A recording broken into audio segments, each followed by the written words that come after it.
I'm Nicole Clemons. I have lived in Covington all my life, and since no women have spoke on their opinion, I thought, what better opportunity? So I feel like with the Second Amendment, a lot of people are talking about how, with hunting, okay, girls hunt too. I have a daughter that I want to be able to teach her how to hunt. I want her to know what gun safety is. If I want to go somewhere with her, there are a lot of bad people out there in the world. I want to make sure that I can protect myself and her. And I'm sure a lot of other people feel that way. If they have, a wife, a daughter, if they have a mother, grandmother, aunt, anybody that is a female, we can have the concealed carry permit too. So that way, when there's not a spouse or somebody, a male around, we're able to hold our own. As far as protection goes, one of the best things that I've seen, a restraining order is just a piece of paper. If you have a situation where there is a male that is very upset with you, sure, you can go to the police and you can say, I don't want this person around me. But if they have already committed some kind of a crime, do you think they're going to care about a piece of paper? We also have the opioid crisis. That's another, if criminals aren't supposed to have drugs, why do we have this crisis right now? We have these mass shootings that are occurring. Thankfully, they're not in our area, but a lot of what the media tries to underplay is a lot of those start with a mental health issue. That's a different topic, but that's where it's starting. As far as the Constitution goes, think of how many people in our area have either served in the military and are a veteran now, or you have people that are currently in the military that could be deployed at any moment, that have to put their lives on hold, that have to put, a birth of a child or a holiday, they have to put that aside so that all of us here have our freedoms and our rights. Think about the people in the past. How many of you had a family member that fought overseas for our rights in that Constitution?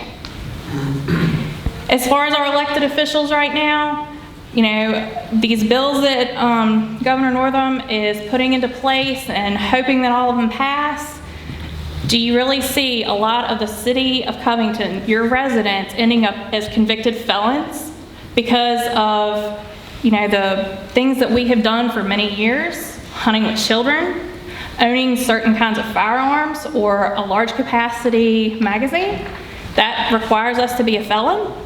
That's putting us up there with, people that are murderers or rapists or people that commit grand larceny. So we're putting gun owners who have not killed anybody in the same category with those people. Last time I checked, elected officials were supposed to be for the people, elected by the people. Those people are supposed to listen to the people that put them in their position. That's why we're here. We are trying to explain what our reasoning is. We put you all in this position. We chose you all, and we're asking you to hear out what we want in this community. Allegheny County has already decided, and now here, City of Covington, we want you all to understand that the city feels the same way as the county. And it's not just about right now in the present either. This is going to affect future generations. So my daughter, who is now 7, I have to worry about her future. Okay, your grandkids, your kids of your own, you have to think about their future. If they're going after our Second Amendment right, what's next? Are they going to try and come after our First Amendment rights and then we can't say what we want to say? Or what about our religion? Are they going to come after that next and outlaw Christianity or any other kind of religion that we have? They're up to something, and they're trying to start with this to disarm us. So that's something to think about for your future generations, what kind of life they're going to grow up in.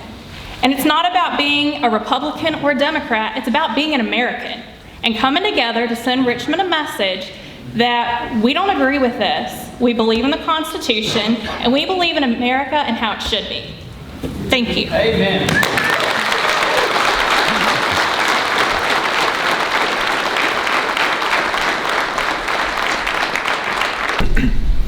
Everybody hear me okay? Good evening, Covington City Council. My name is Nathan McCallister. I'm a Covington resident. I've lived here my entire life. This is where I purchased my first home, and this is where I go to work.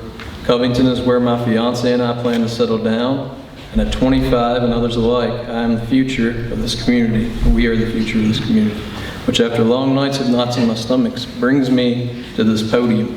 I ask you, council, do any of you here this evening believe your government would ever turn its back on you? If not, I'd say neither did the people of Germany in 1939, the Soviet Union in 1929, Uganda in 1970, and Turkey in 1911. The list goes on. All acts of gun control legislation disarming its people and committing genocide. Gun registration was the beginning of the end for these folks. Fortunately, no one here has suffered the wrath of a tyrannical government.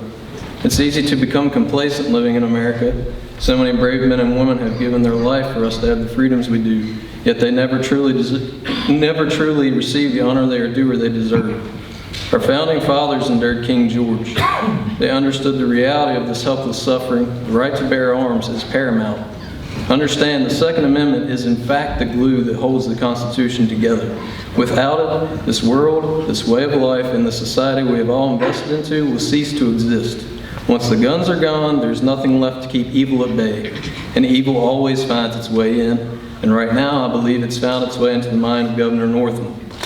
Virginia is a republic, a state in which the sovereign power resides in the whole body of the people and is exercised by representatives elected by the people, also referred to as a commonwealth. Governor Northam and the temporary powers that are in Richmond won't strip me of my right to self-preservation because I am protected by my republic, just as this great nation is a republic which protects the rights of the individual. The Constitution was written to reflect that. I quote, "shall not be infringed." I emphasize William Marbury versus James Madison, 1803, the pinnacle of American constitutional law, stating, "Laws that are contrary to the Constitution cannot pass." Essentially, this was the moment in history the Constitution was recognized as the supreme law of the land. Not principles, not ideas, but law. What Northam is trying to do here in Virginia is just step one. The fact that Northam wishes to implement Bill 64 says it all. To participate in paramilitary activity would make you a felon. It is my universal right to be able to train and practice self-defense. I find this unruly and just as critical as the infringement on the right to bear arms. Northam not only intends to disarm us, he is attacking our right to preparation and defense. As a young man, how can I ever consider starting a family if I can't protect them with whatever means I deem necessary?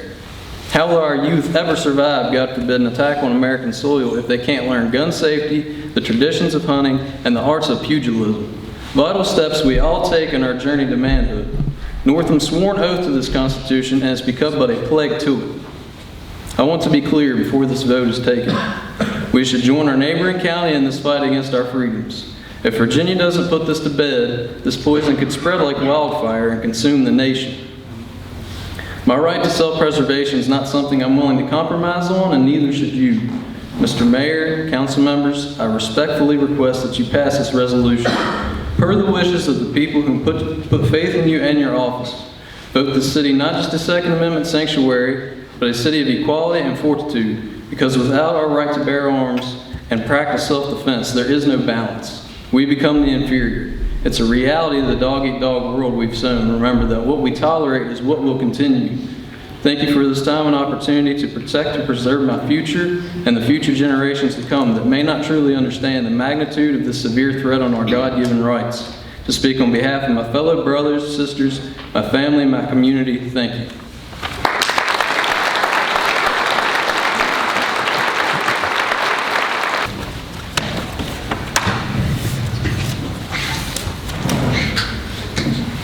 Earlier I gave Mr. Crozier a copy of some of the bills that they are trying to pass here. Stacy Patterson, live on Forest Avenue, spoke last week, and a few other things come to mind, and I just want to kind of speak on this. SB 16 is assault firearms and certain firearm magazines, prohibiting sale, transport, etc., and penalties. Who are they to say what we can or cannot possess? You know, they're trying to say an assault firearm, if you own one, it's a Class 6 felony. A shotgun with a magazine that will hold more than 7 rounds of the longest ammunition for what is chambered.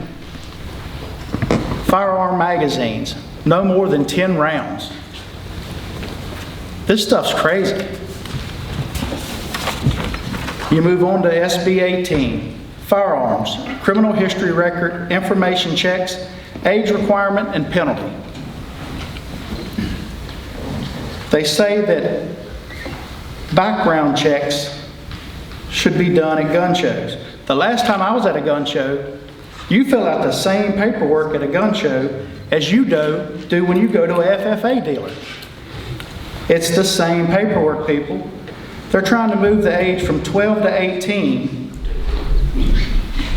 to use a firearm. So you're telling me a 16-year-old can drive a car but can't own a firearm?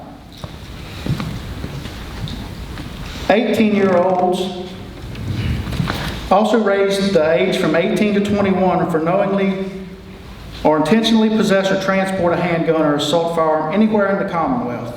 18 years old, you can go die for your country, but you can't own a gun? That's ludicrous. These are some of the bills they're trying to pass.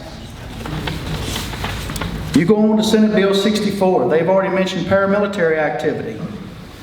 Let's drop down again. Teaches or demonstrates a person the use of a firearm. That would classify as hunter safety. Teaching your child to properly carry and shoot a firearm. That would be a felony. Periods of imprisonment and fine. Assembles with one or more persons for the purpose of training. That also is going to be periods of imprisonment or a fine. And you're looking at things there of concealed carry classes, properly teaching you how to use a firearm, properly conceal a firearm. Gun safety classes, shooting classes, that's all the same thing. They're trying to make this, where all of these, you will become a felon.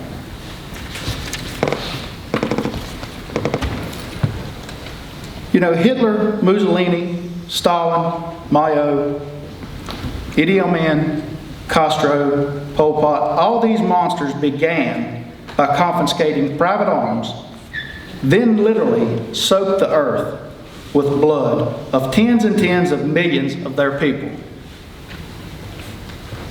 There can be no free speech, no freedom of the press, no freedom to protest, no freedom to worship your God, no freedom to speak your mind, no freedom from fear, no freedom for your children and for theirs without the Second Amendment right to fight for it. Last thing I have, I'm a true believer. My dad always told me this. The only way you stop a bad guy with a gun is a good guy with a gun. Folks, I suggest you pass this. You know, we need to join Allegheny County. We are Allegheny Highland Strong. Thank you.